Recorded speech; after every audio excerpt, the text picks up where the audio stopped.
네, 정치권 소식으로 좀 넘어가도록 하죠. 오늘 최순실 씨에 대한 1심 선고가 있었습니다. 이화여대 입학 부정 비리와 관련된 관련자들에 대해서 모두 중형이 선고가 됐습니다. 먼저 관련된 얘기부터 잠깐 듣겠습니다.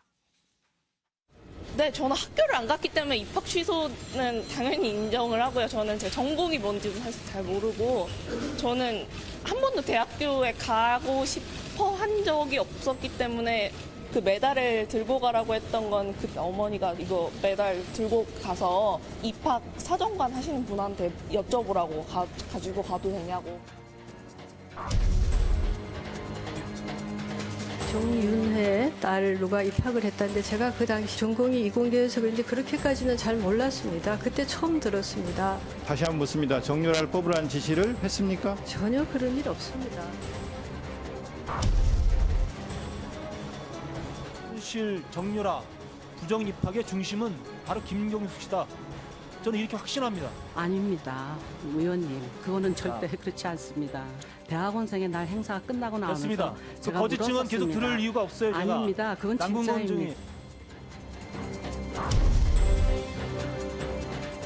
신성한 이 국회장에서 다시 한번 분명하게 말씀드리겠습니다. 추경희 총장은 저한테 정유라 양을 뽑으라고 지시한 적이 없습니다.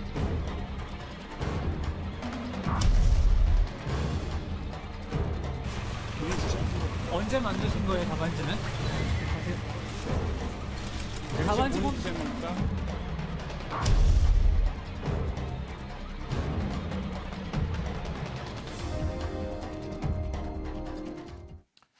네, 오늘 이화여대 입학 부정 비리 의혹과 관련한 법원의 1심 선고가 있었습니다. 최순실 징역 3년, 2년, 징역 1년, 6월 이런 식으로 나왔는데 최순실에게 왜 이렇게 작아? 이렇게 이제 아마 생각하시는 시청자분들이 있을지 모르겠지만 이거는 이제 2대 입시와 관련된 판결이고 이후에 이제 다른 국정농단 사건과 관련해서 더 나오겠죠. 어쨌든 징역 2년, 3년이라고 해도 굉장히 큰 중형이죠. 그렇죠. 이게 업무방해죄가 법정형이 5년 이하거든요. 예. 따라서 이게 통상적인 업무방해보다는 중형이고요. 예. 그리고 이제 저는 오늘 판결 보면서 세 가지 특징이 바로 이게 첫째 9명 전원이 유죄가 됐어요. 한 명도 예의 없이. 관련자 전원이 이게 9명 전원이 유죄가 됐고 또 이게 국회 위정이 또 전원이 유죄가 됐고요. 이게 첫째 특징이고 그다음에 두 번째는 정유라가 공범으로 기재돼 있습니다. 바로 이게 영장 기재됐지만 정유라도 이게 공범으로 기재가 돼 있고 그다음에 세 번째는 순차 공모 중에 김종 차관이 있잖아요. 이분이 이게 순차 공모에 들어가 있는데 검찰에서 이게 기소를 안 했기 때문에 처벌은 못하지만 같이 이게 순차 공모인 걸로 판시는 돼 있습니다. 아 그러면은 정유라든지 또 추가된 관련자들에 대한 이제 처벌이 또 있을 수도 있겠군요. 이런 형이 떨어질 때 최순실의 표정은 어땠어요? 최순실은 이제 제가 보기에는 어느 정도 예상을 했을 거예요. 왜냐면 이 구형이 법정 최고 7년이 구형됐잖아요. 어느 정도 예상은 됐지만 최순실은 무죄를 계속 주장해 왔거든요. 따라서 이게 오늘이 또 생일 아닙니까? 오늘이 최순실 생일이에요? 그렇죠. 생일이니까 아마 이게 제가 보기에 표정 자체는 약간 망연자실. 왜냐하면 이게 신랄 같은 무죄 희망은 가졌는지 모르겠지만 그래서 이게 표정은 좀 망연자실한 표정이 아닌가 이렇게 보입니다. 정상적이었다면 독일에서 또 어디 호텔을 하나 빌려서 이제 가족 파티를 했어야 될 생일날 법원으로부터 징역 2년, 3년이라고 하는 중형을 이제 선고받은 최순실. 입술을 꾹 깨물고 두 손을 모은 채 멍한 표정을 냈다고 하는데 본인이 아직도 잘못했다고 인정 안 하고 있잖아요. 억울하다고 하고 있잖아요. 이거는 어머니의 자식 잘 되기를 바라는 어머니의 마음이다. 이런 식으로 궤변을 늘어놓고 있잖아요. 네, 아마 그래서 재판부에서 자녀가 잘 되길 바라는 부모의 심정으로 보기에도 너무나 많은 불법 행위를 저질렀다라고 판결을 하면서 아마 실형 3년, 징역 3년을 선고한 것 같습니다. 아마 우리 국민들이 잘 알 텐데 2014년도에 정유라 씨가 SNS에다가 돈도 실력이야 이 얘기 한마디를 써놨다가 최순실 게이트가 사실은 정치권과 언론의 관심사였는데 그 한마디 때문에 전 국민적 분노와 공분을 사게 되면서 아마 최순실 게이트의 나머지 사건들과 연루되면서 증폭이 되고 국민적인 공분을 사서 결국은 탄핵에 이르기까지 된 결정적 배경, 전 국민적 공분을 사게 된 배경이 바로 이 문제였기 때문에 아마 최순실 씨로서는 모든 자기 인생의 딸을 위해서 희생했다고 하지만 결국 그 딸 때문에 본인이 대통령과 함께 국정농단에서 중심에서 대통령의 탄핵과 구속에 이르기까지 하는 처음에 그 방아쇠가 된 사건이 바로 최순실 씨에 의한 정유라에 대한 이대 입학 입시 비리다. 비리 및 학사 비리 사건이 아닌가 싶은 생각이 들어서 아마 만감이 교차했을 것 같다는 생각이 듭니다. 예, 뭐 우리 사회 전반적으로 그러니까 전 분야에 걸쳐서 다 공정함이라는 게 이제 관통을 해야 되지만 특히 대학 교육 입학과 관련해서는 진짜 가진 사람 못 가진 사람 모두 공정하게 경쟁할 수 있는 토대가 되는데 그걸 어긴 사람들이기 때문에 아마 재판부가 오늘 중형을 내렸습니다. 이 최순실에 대해서 징역 3년형이 떨어지자마자 이제 네티즌들은 출발이 좋다. 이제 뭐 3년 찍고 10년 배팅 뭐 이런 얘기까지도 이제 나오고는 있습니다만은 최순실이 어떻게 항소할까요? 저는 이게 100% 항소한다 봐요. 왜냐하면 인정 이게 안 하고 항소하구나. 항소해가 요즘 불이익은 없어요.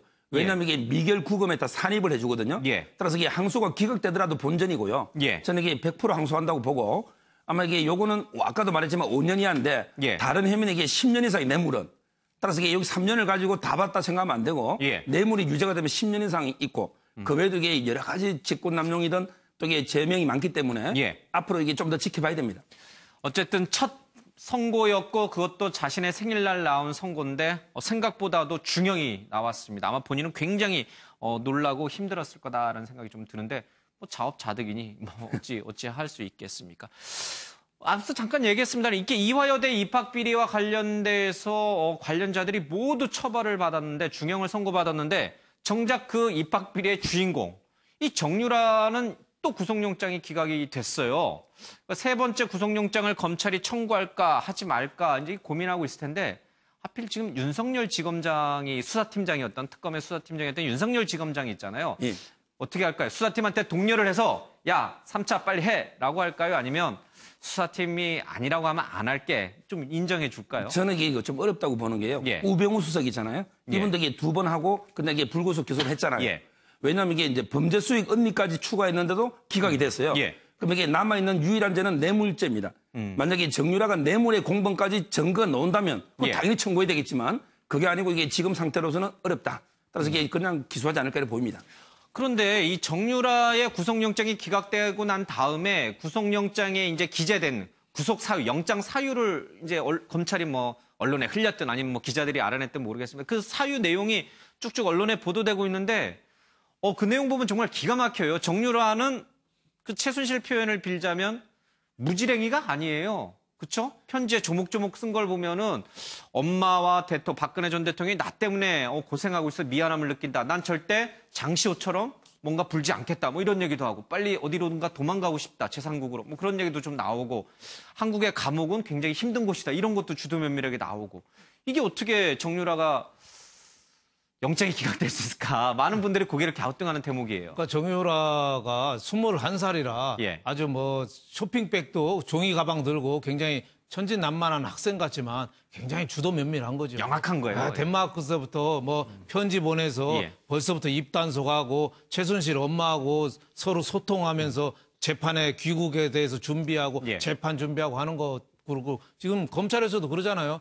박 전 대통령에서 아무 잘못이 없다가 아니라 부모님께서 옛날부터 박 전 대통령을 도와왔는데 예. 이제 와서 왜 엄마 최순실이가 다 뒤집어 써야 되느냐. 그리고 본인도 다 빠져 본인은 모른다고 하고 최순실이라는 어머니에 대해서도 책임이 없다는 거죠. 같은 편이에요. 그래 그러니까. 같은 편으로 예. 해서 지금 어떻게 보면 박근혜 전 대통령하고 이 정유라 최순실하고 어떻게 예. 편이 이렇게 나뉘어진 거예요. 그래서 예. 검찰 쪽에서도 그런 얘기가 있다잖아요. 최순실 딸 정유라가 이게 순진한 게 아니라 굉장히 어떻게 보면 영악하다. 법에 예. 대해서 철두철미하게 공부하고 왔다. 거기에 대해서 그거를 이기려면은 검찰이 구속영장 청구나 이런 거 할 때 더 많은 사실 증거를 좀 더 했으면은 구속영장이 좀 받아들여질 텐데 예. 제가 보기니까 판사를 설득할 정도로 그 범죄 수익 은닉이나 이게 조금 예. 약하지 않았느냐. 그리고 또 정유라의 가장 큰 모기가 이제 2살 난 아들 아니에요. 예. 지금 미승빌딩에 둘이 있는데 같이 구속시키면 같이 들어와야 되는데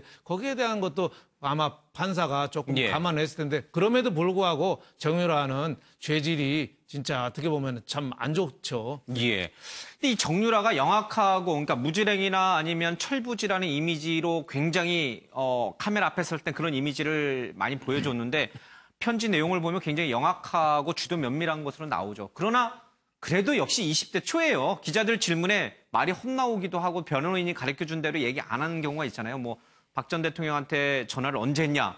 뭐 1월 1일 처음 해봤는데 크리스마스 때 아니고요. 아 그때도 했나요? 뭐 그러니까 이런 것이 나중에 검찰 조사나 아니면 재판장에서 정유라에게 판사나 검사가 날카롭게만 묻는다면 예상 밖으로 정유라 입에서 중요한 얘기들이 많이 나올 수도 있을 것 같아요. 지난번 재판 과정에서 아마 정유라를 직접 검찰의 조사 과정에서 검찰을 구속시키지는 못했지만 말씀하신 대로 박근혜 전 대통령은 정유라는 어렸을 때 보고 모른다 그랬는데 그래서 뇌물 관계가 형성될 직접적 정황 증거들이 안 나타났는데 서로 전화를 통화할 정도로 아는 관계이기 때문에 뇌물죄에 성립할 수 있는 정황 증거를 확인하는 등 소기의 성과들이 좀 있었던 것 같습니다. 그래서 정유라가 아무리 어당팔이라고 정치권에서 어리숙해 보이지만 당수가 8단이라고 하는 사람들이 얼굴은 순진무구하고 말을 그렇게 하는데 실제로 치밀하게 계산한다고 하더라도 제가 볼 때는 아까 말한 대로 검찰의 조직적인 수사 정황에 대해서는 다 답변하지 못할 것 같고 그리고 본인은 혼자서 언론 대책, 그다음에 법률 대책 그리고 향후에 어머니와에 대한 유산에 대한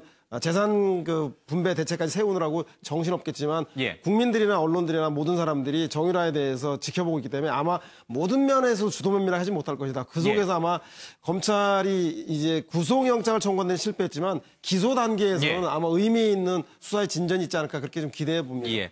이제 이 국정농단 사태, 2대 입학비리 이게 엄청난 복잡한 메커니즘을 갖고 있거든요. 그러니까 이제 20대 초반의 정유라가 모든 걸 다 피해가면서 그 얘기하기에는 구멍들이 아마 많이 생길 거예요. 그 속에서 아마 진실을 좀 더 찾아낼 수 있지 않을까 싶습니다. 어쨌든 정유라에 대해서도 이제 곧 또 재판이 있을 예정이고 최순실에 앞서 잠깐 이제 오늘 생일날 이 징역 3년을 선고받으면서 멍한 표정이었다고 하는데 어제 재판에서는 휴대전화를 만지다가 변호인의 휴대전화를 만지다가 판사한테 이제 경고를 먹었잖아요. 그렇죠. 대담해지고 있어요, 점점. 이 휴대전화가요, 구치소하고 법정이 좀 틀립니다. 구치소에서 이제 그 휴대전화 쓰면요, 바로 이게 위계에 의한 공무집행 방해죄입니다. 교도관의 감시 의무를 방해한 거거든요. 따라서 이게 옛날에 이용호 게이트의 그 사건에서 벌금 1,000만 원 받은 적이 있고요. 그 옛날에 왜 석궁 받은 그 판사 있잖아요. 그분에게 재판한 건 휴대전화 썼다가 실형 6개월. 그때 이게 제가 변호인이었는데 이게 실형 6개월이 논적돼 있어요. 제가 보기에 물론 집행유예 결격자니까 그렇지만 요즘 이게 벌금이나 집행유예로 처벌하고요. 다만 이게 법정에서 휴대전화 만지가 문자나 아마 정유라 소식이 궁금해가 검색을 해봤다고 하는데 이런 거는 이게 형사처벌 대상은 아닌 것 같고 아마 이게 감치 대상이 아닌가 이래 보입니다. 그런데 박근혜 대통령이 청와대에 있을 때 관절을 내 집 드나들듯이 드나들고 또 미르 K스포츠 재단을 만들고 또 실행에 옮긴 걸 보면 대담한 여자잖아요. 그래서 그런지 몰라도 사실 보통 일반인들은 재판 딱 받으러 가서 딱 앉아 있으면 긴장이 되고 어떻게 감히 변호인의 전화기를 빌려서 만지작거릴 수가 있어요. 간이 보통 사람하고 좀 많이 다른. 그렇죠. 우리가 영화에 보면 구치소나 재판장에서 휴대폰을 쓰는 범죄인은 주로 담배, 밀반입해서 구치소 내에서 유통시켜서 막 돈 벌고 휴대폰을 마음대로 쓰는 사람은 범죄자 아니면 조직폭력배 이런 사람들로 나오는데 인생에 대해서 달관한 사람 그런 정도가 돼야 되는데 아마 최순실도 아시다시피 달관이에요? 국정농단에 하는 과정에서 대한민국 최정점에 서봤던 사람이라서 그런지 휴대폰을 법정에서 이렇게 만지고 하는 것이 큰 중형임에도 알면도 불구하고 그런 거에 대한 법률적인 감각이라든가 판단 기준이 일반 국민들의 상식을 넘어서는 그렇기 때문에 아마 저렇게 엄청난 국정농단을 하고도 아직까지도 자기네 유무죄를 다툴 정도의 대범함을 갖고 있는 게 아닌가 생각이 듭니다. 저도 이게 20년 동안 형사사건 정말 많이 해봤는데 피고인이 구속 피고인이 핸드폰 검색하는 건 처음 봐요. 그러니까요. 아주 특이한 사람 맞습니다. 정유라도 그렇고요, 최순실도 그렇고요. 보통 내기가 아닙니다. 이러니까 이제 국정농단 사태를 일으켰겠죠.